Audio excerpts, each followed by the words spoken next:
EQE is the Mercedes take on what a full-sized, full-electric premium executive saloon should be.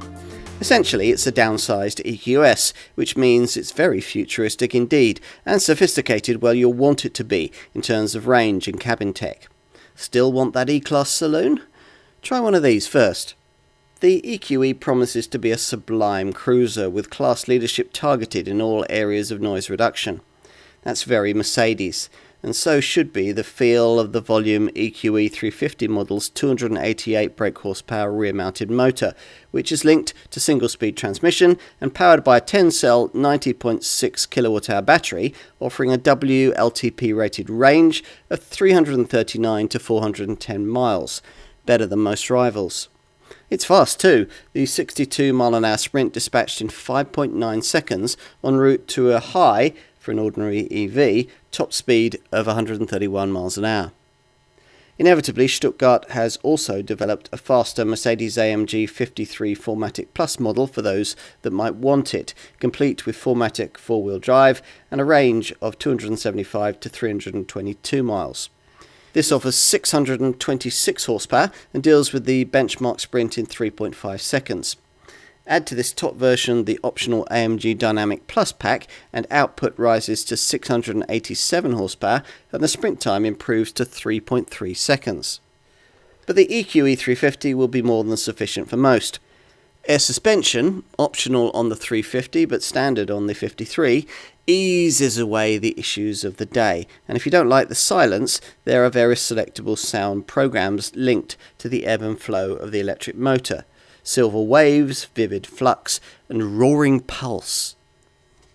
If you happen to be familiar with the EQS, you'll recognise the EQE immediately as its close cousin.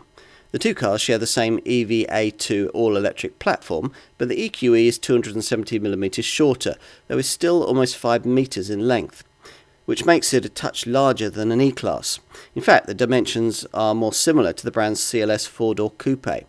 There are super sleek aerodynamics and very big wheels, either 19 or 20 inches.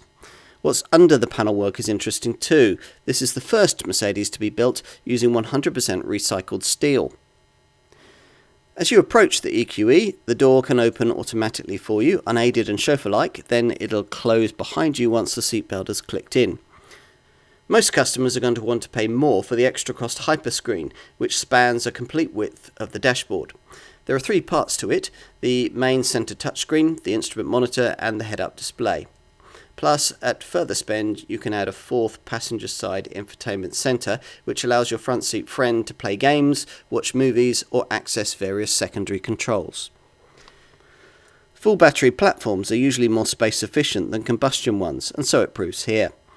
The EQE has an 80mm longer wheelbase than an E-Class, and that really brings benefits in the back for legroom, which is generous. Headroom is as good as in an EQS. Boot space, though, at 430 litres, is 180 litres down on that larger model. The EQE shows just how much Mercedes is prepared to invest in class leadership in the new segment for all-electric executive saloons. Some may struggle a little with the way that aerodynamics rather than character appear to have overly influenced the looks, but in terms of range, technology and cabin wow factor, the EQE is undeniably class-leading. It should feel like a Mercedes to drive too, with class benchmarks targeted in both refinement and silky smooth power delivery.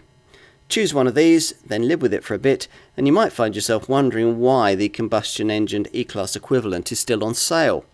Once there's price parity between the two cars, which may not be as far off as many think, there's little doubt which of the two models most prospective customers will choose. The future's arrived.